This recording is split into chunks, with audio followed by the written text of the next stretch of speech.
Naam, hali ya mvua imeendelea kunyesha katika baadhi ya maeneo hapa nchini, hususan katika maeneo ya nyanda za juu, kusini magharibi na maeneo ya kusini mwa nchi. Hali hii inatokana na kuwepo kwa ukanda wa mvua katika maeneo haya. Pia hali ya upepo mkali imeendelea kuwepo katika maeneo yote ya mwambao mwa pwani. Hii hali inatokana na kuwepo kwa mgandamizo mkubwa wa hewa.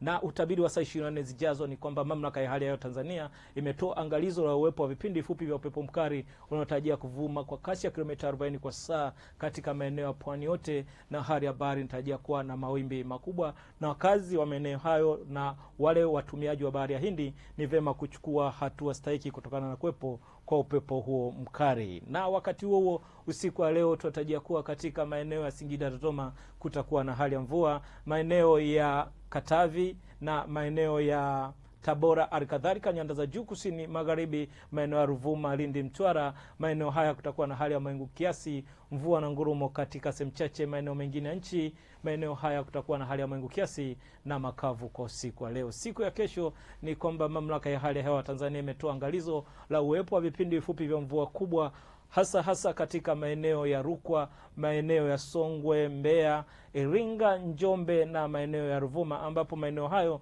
kutakuwa na hali ya mawingu, mvua na ngurumo katika baadhi ya maeneo. Na maeneo ya kusini mwa mkoa wa Morogoro tunatarajia kutakuwa na hali hiyo, hali ya kuwa na hali ya mawingu, mvua na ngurumo katika baadhi ya maeneo. Maeneo ya Lindi, Mtwara, kaskazini mwa mkoa wa Morogoro, Dodoma, Singida na yale maeneo ya Kigoma, Tabora, Katavi kutakuwa na hali ya mawingu, mvua na ngurumo katika sehemu chache na vipindi vifupi vya jua. Maeneo ya Kagera, Geita, Mwanza, Shinyanga kutakuwa na hali ya mawingu kiasi, mvua na ngurumo katika sehemu chache na vipindi virefu vya jua. Wakati maeneo ya Tanga, visiwa vya Unguja na Pemba, jiji la Dar es Salaam kwa pwani kutakuwa na mvua nyepesi katika sehemu chache. Maeneo ya Mara, Simiu na Arusha, Manyara, Kilimanjaro, maeneo haya yanatarajia kuwa ni makavu kwa ujumla. Kutoka Mamlaka ya Hali ya Hewa Tanzania, jina langu naitwa Tunza Sanane. Asante na usiku mwema.